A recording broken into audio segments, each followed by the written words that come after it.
A few of my clients were tough this week. I'll try to call you back. I'm starting to see. I was putting up extra credit. Is you guys have to do your course evaluation online. I don't even know where you find it. Oh, okay. Okay. So, and I was saying just take a screenshot that it's finished and upload it, and you'll get extra credit. Like, that's just kind of how we make sure that they get done. Oh, is this my password? Oh, it is. Okay. So, hello. How are you all with finals? How many more finals do you have? I still finished my paper from here, English. Okay. I still got my seminar and so it's long. Okay. That's good. That's kind of exciting. It's 100 degrees in here again. I don't know. I don't like It feels. cold, so I feel like You like it better? I already be happy. That's funny. I've gotten so used to cold that I can't deal with hot ever. So, whew. Yeah, so I just put it up in all of them. It says, well, that's not even it. It says, just screenshot the completion page. Obviously, everything you guys put in, how we can make the class better, it's confidential. And if you screenshot that it's done, you get extra credit.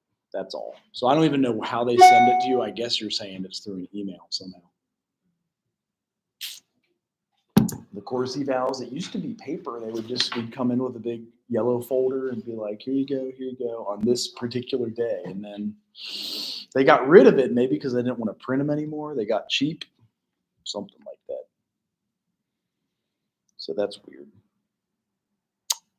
Let's see.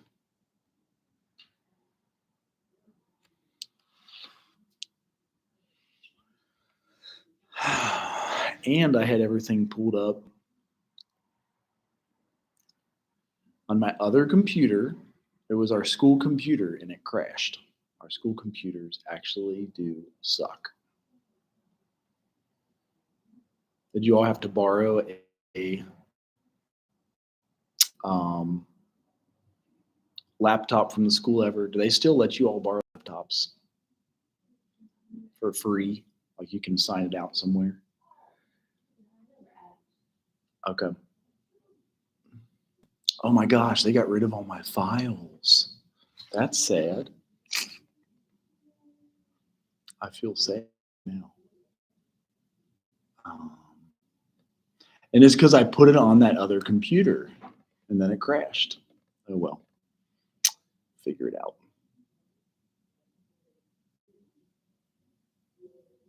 It's probably in here. Yeah. Yay. All right. And it's working with the elderly and families and youths. That's probably the one that you guys are most likely to do first in social work.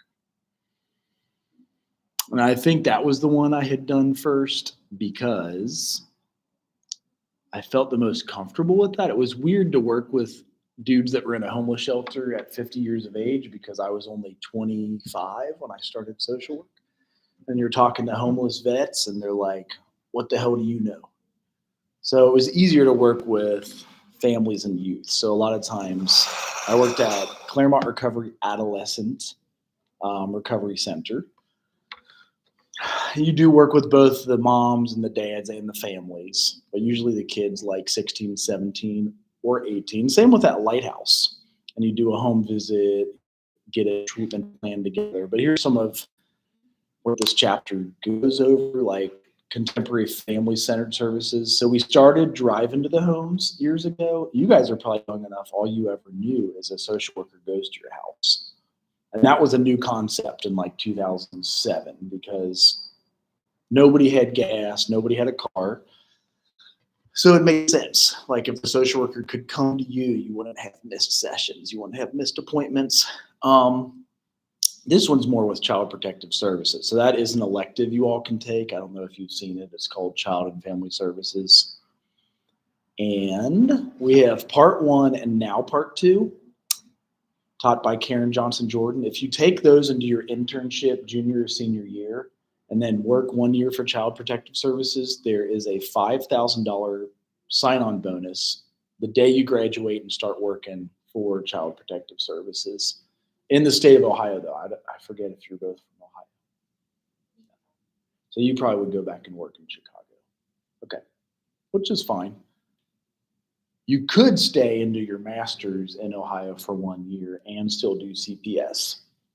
Some people choose to do that, and then you would have both and the $5,000 bonus and the 40-some thousand a year job while you're getting your master's. So that's an option. Like, it's for everybody that finishes those 2 courses here. It's Child and Family Services. You do learn about child maltreatment, and we cover the roles social workers do. I would see most kids in schools. That was the easiest during like this time of year, although they get 2 weeks off. That's partly why I liked my job at Lighthouse, because you see 4 clients a day. That's full time. You go out, and I would usually go to the different schools. So I'd see someone at 8, 9, 10, 11, go back at 12 to the office and eat my lunch while I write my notes, and you're done at 1 o'clock. You're done with your full-time job at 1 o'clock, and you're making a full-time salary. So that was nice. Like, it wasn't terribly demanding. It was hard if I didn't see clients at 8, 9, 10, or 11. Say if I tried to see them at 2, 3, 4, and 5, and then they're out of school, and then you're chasing them around 5, and then they're out of school, and then you're chasing them around, you can't find them. Productivity's off. So like, you never saw that client because they saw you coming up to their house and they like close the blinds and like laugh about it because they don't have to open the door. But at school it was easier, as they give you a room to see them, you could catch up. A lot of times, sometimes they didn't want to be in class anyway, so they'd be happy to come see you, come out of class, talk about what's going on. So that's kind of contemporary family. There is a lot different than the 80s when I grew up. So the definition of family has changed. There's like constellations of 2 or more persons. So you could have 5 generations living together: mom, grandma, great grandma, and that's common because cost of living is super expensive. Regard the family, relationship as family. They assume the responsibilities and obligations of family membership. So the traditional nuclear family is like mom, dad, kids. Nowadays, we have more than half are a single parent family. Only 1 parent present, often separation, divorce, desertion, death, because lone parent has never married. So the fastest growing subtype is never married, because I don't think you need to be married to get insurance anymore. Do you guys have to be married to get insurance? I think it changed when gay marriage became legal. You just have a life partner. And if you're married or not, you just put them on your insurance. We used to, well, even still here at Central, I got to show my marriage certificate to Central State to get insurance for my wife and kids. So that's one thing that's changed too since gay marriage in 2015. There's blended families, so reconstituted, remarried, step families, subsequent remarriages, geometrically compound complexity of relationships. I remarried at 40. It wasn't an angry divorce or anything. Like, my first wife got a cool job and no longer wanted kids. So I did want kids. It seemed like we were just roommates at that moment. Like, we were just living together. And, so we amicably went our separate ways, and I remarried and had my first kid at 42. So that's why I'm an old dad. There's also adoptions of kids. There's foster to adopt. There's foster care. There's LGBT families, function no differently from traditional families. The prejudicial attitudes compound difficulties encountered. There's also multi-generational families. So that's 3 or more generations in the household: older parents, grandparents, offspring who return home with children. Hello. How are you? There's also grandparents raising grandchildren. Just a heads up, I put an extra credit if you guys do your course eval and just screenshot or take a picture of completion. You don't have to show me what you wrote. That's all confidential. Because it's like, how do we make the course better? What you liked about the course? Do that and upload it for extra credit. So you guys might be the only ones who hear it because I'm also on a new YouTube channel because they turned off my YouTube channel. Because a student mentioned 2 days ago, she's like, that's why I didn't get I guess I can't say it here, because of, and then they said the CDC guidelines prohibit you from talking bad about this, that, and the other, and therefore your channel is turned off.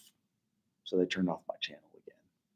But I got a new one. I sent out an announcements, and so you guys can find me there. And we're doing social work with families and youth, which I was saying the last 2 chapters are that, and then working with the elderly. And as a new social worker, most of us work with youth first because it was weird for me to work at a 50-year-old men's homeless shelter when I was 25 and tell them what to do. You can, you're certainly qualified and licensed, but it was a lot easier for me to work with like children and families and deal with issues that I had gone through growing up at 16, 17, and 18. I'd never been a homeless veteran at the age of 50 because I'm like 46, So that's why it's often your first job is working with children and families. So we have a lot of grandparent-headed households. They call them grand families. It's the fastest growing form of families. In Ohio, that's because of opioid addiction. So like overdoses, incarcerations, and mom, dad aren't there. So you've got a grand family. Children are more likely to be poor and lack insurance. And that's true because in Ohio, if you live with your grandparents, they don't qualify you for some of the like foster care money, which sucks because they're still fostering a kid that's not theirs. It is their biological grandkid, but that's a law we're trying to work on. Grandparents are pressed into parenting. Major problems could be like termination of parental rights, incarceration, issue with physical or mental health. Must integrate childcare into their own plans for future. So like they could have been working 30 years without kids and now they got kids again. We always in social work use a family systems approach. So we look at the dynamics of the relationships. We look at the dynamics of family members and between family and their environment. Let me see if this shared. Did you guys get the announcement of the new YouTube channel, either in email or on your thing?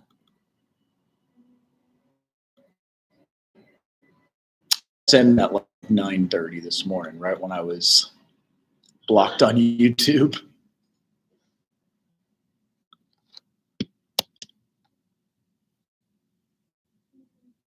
Which kind of sucked.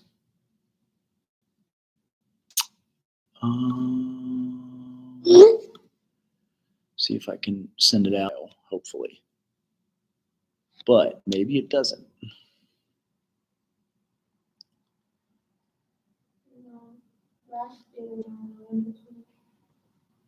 I wonder if I sent it to the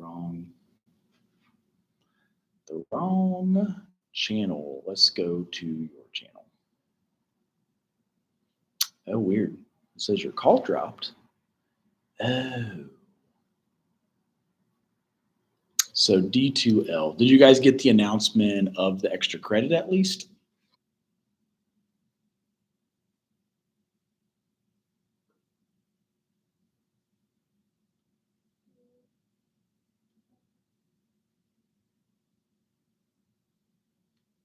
Oh, the last one was the food pantry. Whoever has that basket, please return the basket. We got lots of donations and I have no way to carry them. So we all suffer because of it. All right, so I've got, oh, look, they make it so easy. New channel. See if that works. Yeah, did anything show up in your assignments about the extra credit? Because that should be at the bottom. No, it didn't. Shoot. Okay. New assignment. I must have done it twice in one of them. That sucks. So, screen. shot course eval for extra credit. Yeah, we used to bring in big old pieces of paper and be like, here you guys go. Tell us what we can do better, what you liked about it, what was easy. And then, okay, it can't be hidden, and I save and close it. I wonder which one I put 2 up in, because if you're smart, you'd see that and do it twice for lots of points, right? Let's see here. It probably was human behavior in the social environment. Do you have any classes that use the quiz tool on those? Like up here, they use that and or discussions? So none of them. Okay. Is that an online course a lot though? No. How much are the discussions usually worth? I often only do them for extra credit. So like if I put one in there, yeah. Well, they do have that, but they're not. Oh, so do you all get this on every course that has questions and concerns discussion? Oh, so you can just pop something in there like, hey, I've got a question. How do you do this? I did not know that. I'm still getting certified to teach online. Look, there it is. I got to delete one of those. I did it twice but how do you delete it?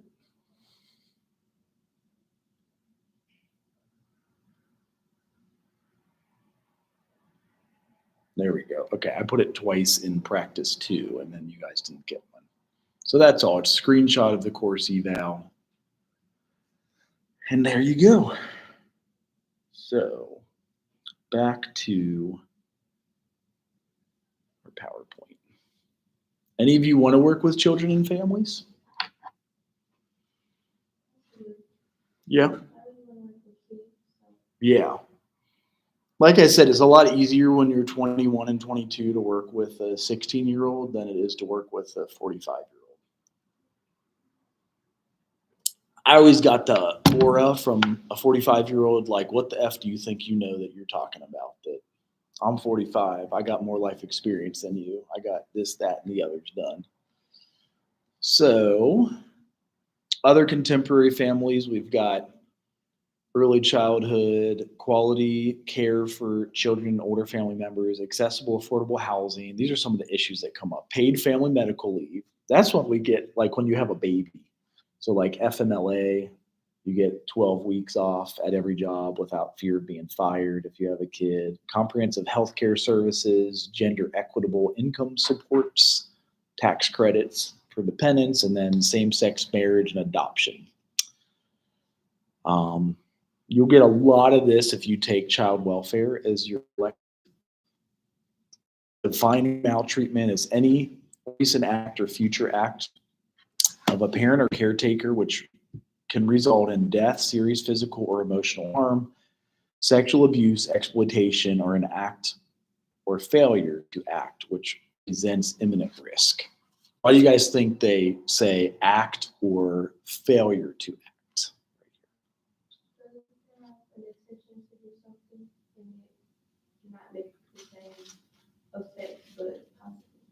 Like you could have neglect. Like the failure to act would be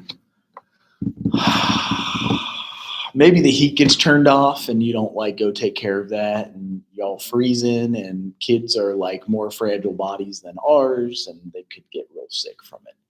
Or not have food and you don't go to the food pantries. It happens. People don't have money, but we still have food pantry services, food stamps. So like ideally you go take care of your shit, whatever it is. If it's getting diapers so they're not like shitting all around the house, like it could be any number of things.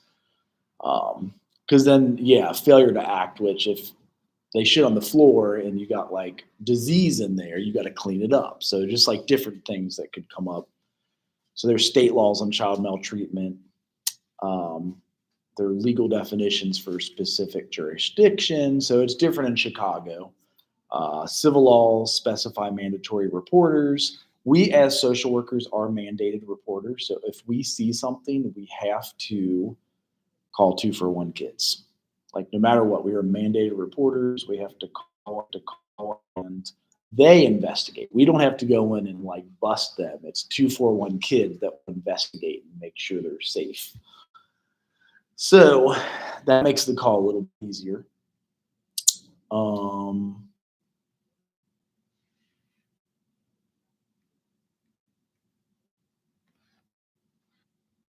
me make sure.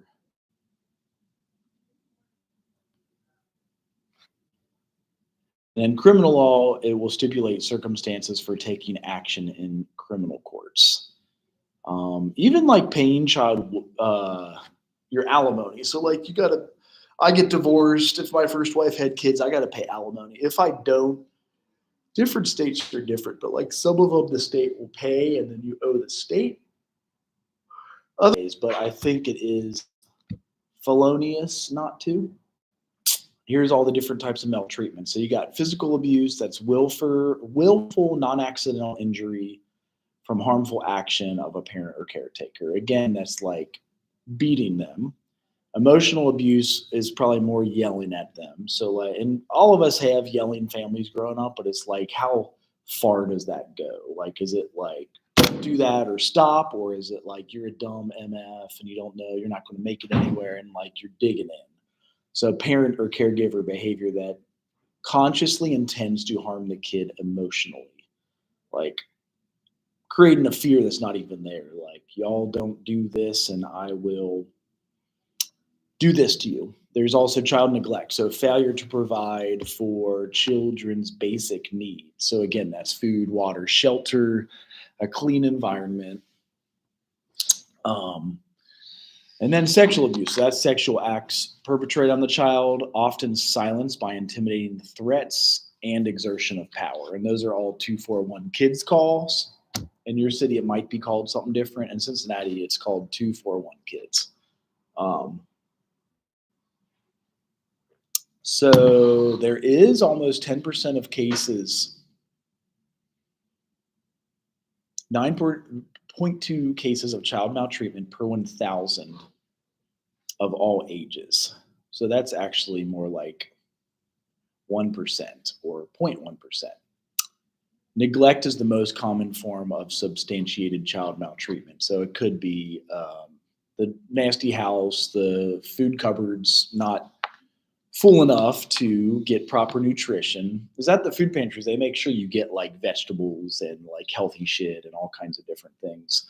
Younger children are more likely to be maltreated than older youth, mainly because older youth can run away and fight back. You know what I mean? Like if it's that bad, we had a homeless shelter at Lighthouse Youth Services that was for 13 to 18-year-olds, because a lot of times that's when kids would learn survival on their own. Before 10 or 12, it's harder to take care of yourself. And like there are kids that are very savvy and sadly have to learn at the age of 5 how to like cook mac and cheese for themselves, but that's crazy. And it happens. So more than 1 in 5 women and as many 1 in 10 men experience some form of sexual abuse as children. I think that stat has gotten to 1 in 4 and 1 in 5. Men don't often talk about it, so it's not reported at all. So now that there's a push to be understanding dialogue and talking about it, you see more of it. Mandated reporting laws. So present in all 50 states. Like I said, social workers are mandated reporters. Teachers are usually a mandated reporter. Nurses, people that do all of your health care, mental health care, teaching. They define child abuse. They indicate what must be reported. If you see like bruises or you hear them say like, I got the crap beat out of me, we have to call 241 Kids. They identify mandatory reporters, and those are just 3. I know that there's others. Detail the reporting procedures. Like maybe even at the church, one of those dudes have to be. What do they call the guy at the church that's in charge? Deacon or priest or pastor? Yeah, pastor. They might be a mandated reporter too. Preparing to be mandated reporters. So usually you're trained first off, like you'll be trained here at your internships. You'll be trained at your first jobs. When you get your license, we get CEUs about it. Um, okay, now I'm seeing everybody. So that announcement did go out. Cool. And there is extra credit when you guys screenshot your completion page of the course eval, and that's like what we can do to make the class better, what you liked about it, what you hated about it, and it's all confidential. So don't fear to write anything. Identify state specific, state specific. I say it. There's, no agency procedures and supervisory. And usually you'll have a supervisor until you get your independent license, which means you have a master's and a license and 2 years supervised. That's when you get an independent license. So up until then, your license in undergrad, you'll have a supervisor. Your license right out of the gate in grad school, you have a supervisor. Even I still am accountable to supervisors and bosses and stuff because it's good to run stuff by people and get other different opinions at times. So,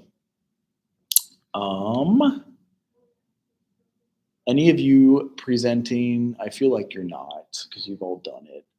But if you know people that still need to, tell them they can also film themselves presenting and still turn it in. So I never make it impossible to turn your stuff in before next Friday. Like that's when all the grades are due and all the assignments. Even if you haven't done anything, you do every single thing right now. I know that that's not the normal way people do it, but I want you guys to succeed. I know things happen and I want you to pass strong with your that 3.2 is magical as you'll get a scholarship into grad school and advanced standing into grad school.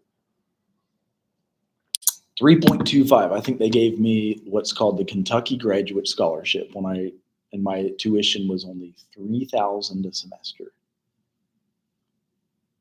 And if you get advanced standing, you only do 3 semesters, so it's like $9,000 to $12,000 for a master's degree. Unless if you go to this place. So I looked this one up for you guys the other day. We were looking up this grad school called Howard. You ever heard of Howard? They just cold called me as they're hiring a new dean of social work there, and they said, please apply to this job. And I'm like, okay. I didn't know that they poached people from other schools like, hey, you come work over here in Washington, D.C. So I applied. I'd like to just interview and bring stuff back here to Central State. Like, what do you guys do in your social work program? How do you make it successful? How do you do? And it's always good to practice interviews, like dress up, wear a suit, get your hair did. Maybe I'll get my nails done. I know men usually don't do that. So I was kind of laughing about it though, because I'm like, can they really just like cold call you? And the answer is yes, they can. So it was, I think, this one right here. I was definitely laughing about it.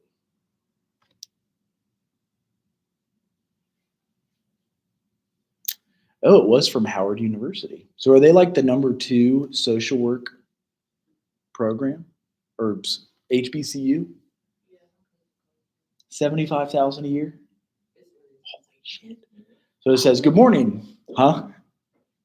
It says, Dr. Trouth, I hope my email finds you well. As you may know, Howard University, a private, culturally diverse, and #2 HBCU, is in search of the new dean of the School of Social Work. The new dean will establish the strategic vision, lead the school in pursuit of the goals to provide a high-quality environment for teaching, learning, research, and service. I wanted to see their website too. So they sent me this. It's really just like about the school. They do make you search where to apply. It says like apply here. So here is their social work program. This is what we looked up. It's $56,000 to get your MSW there, even online. So you can go here completely online, which I didn't know. And This is what I wanted to see. What kind of publications? Oh, they're YouTubes. I wanted to see like what they have been researching and publishing about. Food deserts. Do they have a basketball team? I wonder what division. What division would they be in, do you think?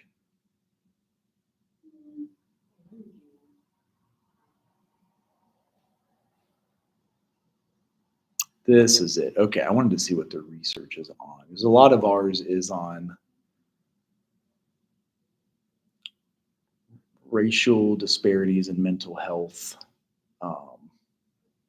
And then oftentimes you put up what you've published. So you're like, here's what, but maybe they don't have that. They just have their email.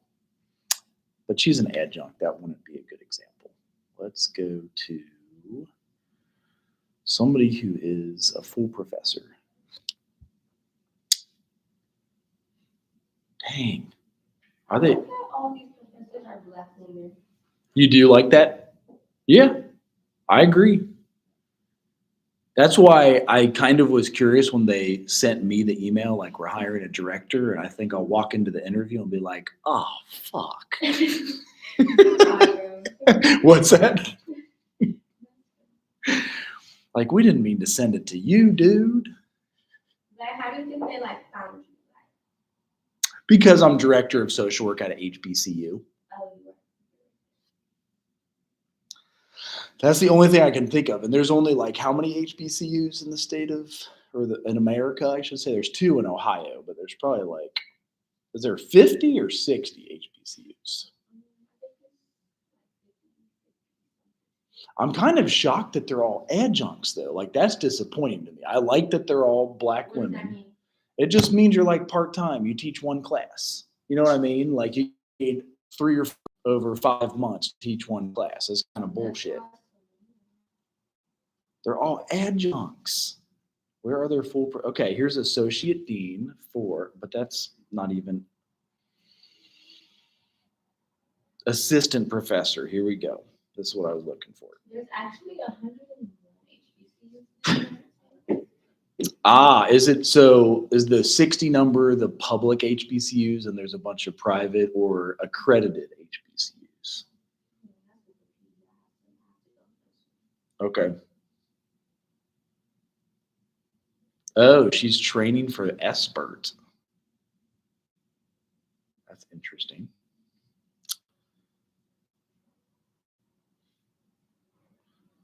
So yeah, you always have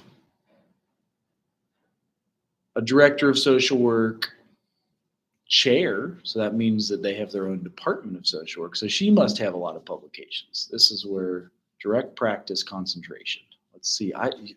Oftentimes they show exactly what their research is. It's 107 and 3 or 4 closed. Oh, which one's closed? That's kind of sad.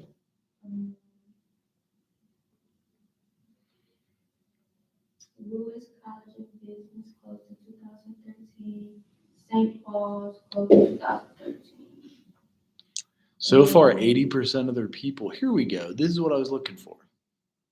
Concordia in Alabama closed in 2008. Oh, I wonder how many are. Oh, she just got her doctorate. See how that works? And she just got her master's. So that's when I got mine. So here's her research. She's got some publications. But if you just got your doctorate, you're only going to have 3 or 4. So it's toughing out, retrospective, constructivist. You got to use big words when you get your master's and doctorate. So constructivist grounded theory of academic success among Black girls and women. So she published that last year. The impact of culturally responsive learning environments. You don't want your font to change like that ever in your CV, just so you know. Mine does, and people like make fun of me for it. So if that happens, try to fix it. See how it changes like on the bottom line? Mm-hmm. Not a huge deal. I'm dyslexic, so I don't notice socialization, and academic persistence among Black girls. It changed there too. Okay. Because that's like some of the stuff when you apply to a job, to actually look at that if you're in academia. If you're going for a job to practice, they're not worried. But this is a job where you write and publish. So they'd be like, oh, and that is when I applied to NKU, they said, dude, you got 3 different fonts on your CV on the first page. And literally they said, that's why we probably, like, if you apply to another job, you might want to fix it. I was like, thanks for letting me know. You know, like, damn. So there's hers. I'm still disappointed 80% of them are adjuncts. So she's a full professor, well, assistant. So that means she started last year. Then you go up to associate after that. Let's see how that adjunct. It's like 80% adjuncts. Let's check out this dude's CV. No CV, but let's see what he researched. It was examines the experiences of individuals with chronic illnesses. So maybe like in hospice. His current research seeks to uncover the relationship between biopsychosocial variables, disease severity, family stress, income, and stigma. And this is kind of what we're researching right now. There's a lot of money in the state of Ohio to look at racial disparities in health and racial disparities in mental health. Dr. Moody uses quantitative methods to research and write about implications for social work research, practice, policy as it relates to medical settings, health of individuals with sickle cell. You guys heard of that? He's been published in journals of pediatric psychology and social work and public health in partnership with the Sickle Cell Association and National Capital Area. He does psychoeducational support group for children diagnosed with sickle cell, presented numerous conferences, and continues to be a reviewer of a journal.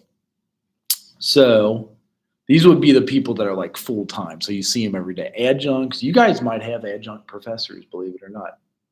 So if you see somebody here that does not have an office, that's an adjunct. Like if they're just coming in to teach or they just teach online, that's an adjunct. I did not expect that many adjuncts.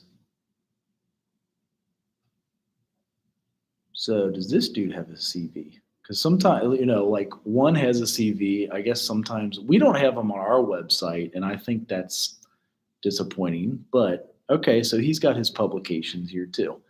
And then often if you get this DOI number, that's how you click and can see like what they've published. His was during the pandemic, social isolation among Black women, implications for social work practice. A lot of times you can just click on it and it opens right up. But okay. So it contributes to the grand challenge of social work to eradicate social isolation by presenting the findings of a secondary analysis on social isolation among Black women. The authors studied relationship between the intimacy levels in young Black women's social networks and their self-perceived life satisfaction.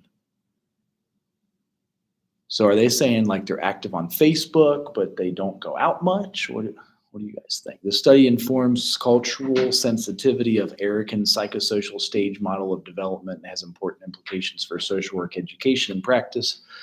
While focus is on young adulthood, the issue of social isolation permeates the lifespan of Black women. He got his ethics approval, that's good. And then data, funding. And so sometimes you'll get like lots of stuff that show everything. So he published in 16, 18, 19, and 20, but there's only 2. So yeah, as you guys write more and more of your papers on into your senior year, some of them you can use in your graduate school and MSW. I still didn't expect that many adjuncts. Like here we have myself, Dr. Nisha Wiley, Dr. Nikita Jackson, Dr. Hunt. Who else do you guys have in social work or sociology? That's probably true, They are 3 times bigger than us, and I only saw 3 full-time people, and they've got 80% adjuncts. That was shocking to me. See, adjunct.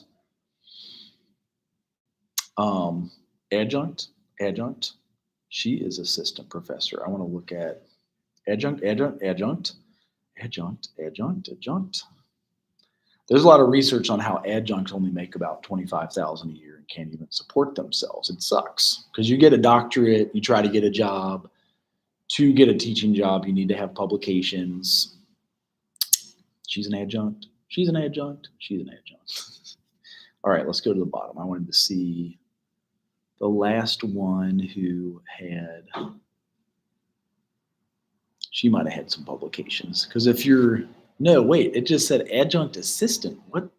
That makes no sense. That's like contradictory terms, but okay. Who is their full-time people? Is this still Howard? This is Howard, yeah. It's a huge school. It's just like a lot of this one. She does. She's staying healthy. Gosh, I bet she has a CB up because that's not an adjunct. Let's see here. There it is. All right, I want to see. I bet it's a lot of statistics, but that could be me profiling her. Lots of math. So child well-being, health disparities, that's one we are definitely doing here, and multicultural social work. That's what Nikita teaches. She got her PhD a good 13 years ago, and she is 45. Okay. She went to Ziman University. Yeah. That's weird because this would mean for this one, she had to get her MSW and I didn't know you jump right into the School of Social Work. Usually the MSW is your very important degree. She got $500,000 for him and $250,000 and $1/10,000. So those grants are big. Oh, and $3 million and $2 million. Huh. That's when they hire you. Yes. They're like, oh, you will bring in money. Wharton Princeton Executive Leadership, Howard University's Provost is a Distinguished Service Award 2 years ago. She's got a book, Addressing Anti-Asian Racism with Social Work Advocacy in Action. Books are good, but a chapter where you have a peer review. Here you go. These are what you want because that means somebody else read it and they're like, okay, what you did was good. Hey, good morning. For everybody who showed up here, remember all the assignments are open. You still have 7 days to finish everything. If you need to do your presentation, film it on either your phone or YouTube Live if you don't have space on your phone. And please finish everything. I want you guys to succeed well. Dang, those are a lot of presentations and applications. Wow. And then she's taught all these at Howard University. That would be weird, though, to advise MSW students and you don't even have your MSW. But where do you all want to go to graduate school? That's the next question. You can go here online, I just found out. It's $50,000 for 1 year, but I know, right? And it's the same degree if you got it at Miami Middletown, Ohio for $12,000 or University of Cincinnati for $13,000 or Ohio State University. This is a private university, so I don't get any public funds. So we're a public university. We get a lot of state help. That's why like weed is still illegal next week, even though weed is legal in the state of Ohio. Federally, it's not legal. And we get so many federal funds that we can't say it's cool, come smoke blunts in the classroom now. Like basically it's still not allowable to possess or smoke or because we get federal money and it subsidizes the education heavily. And that way you only pay, is it like $10,000 a year if you're in state or what's the tuition here? You don't have in-state tuition? I thought you were from Ohio. Michigan? Ah. You could apply for residency for next year. You get your license here, you register to vote here. That's what I did to get residency in Kentucky and make my tuition half price.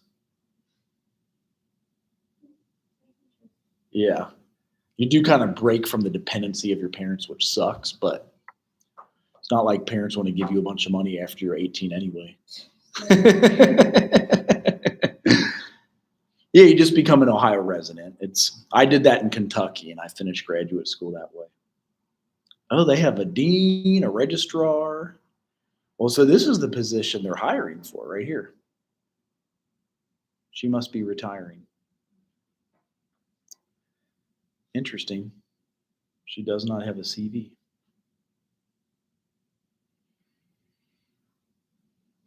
So she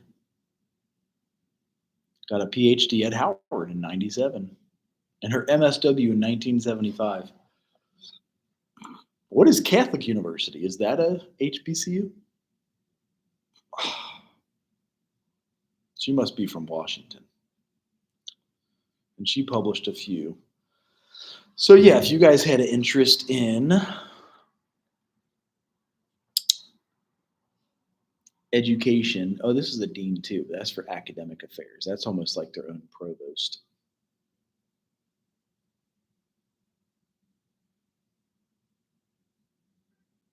Interesting. So yeah, they